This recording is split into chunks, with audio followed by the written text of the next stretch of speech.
अडचण आहे म्हणे. मी आतलं एवढीशीकच आहे ना मावाने. हो म्हटलं सांग पोरगी दुसरं कोणी आहे म्हणे. म्हटलं काही सांगता का राजा मी नोकरीवाला ते दुसरं कोणी नाही नाही म्हणे. तू पाहून तर घे म्हणे. एकुलती एक आहे म्हणे. शेती बाडी बंगला गाडी बोलायचंच काम नाही. तू फक्त पाय म्हणे. असं पटवलं मामानं आणि गेलो मामा संग. मी म्हटलं मामा म्हणते तर पाहून तर घ्या. गेलो पुरीच्या घरी गेलो तर मी आता उड्यानं म्हटलं की बा इले जरा हुंड्याचं बोलतो काहीतरी.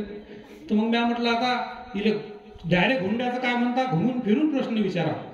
मग आता मी पाणी पुरवठा खात्यात काम करत असल्याच्यानं मी तिला माझ्या भाषेत विचारलं. तर मी तिला असं म्हटलं की तुया बाप तुया लग्नासाठी किती पाणीपट्टी भरू शकते. तुया बाप तुया लग्नासाठी किती पाणीपट्टी भरू शकते.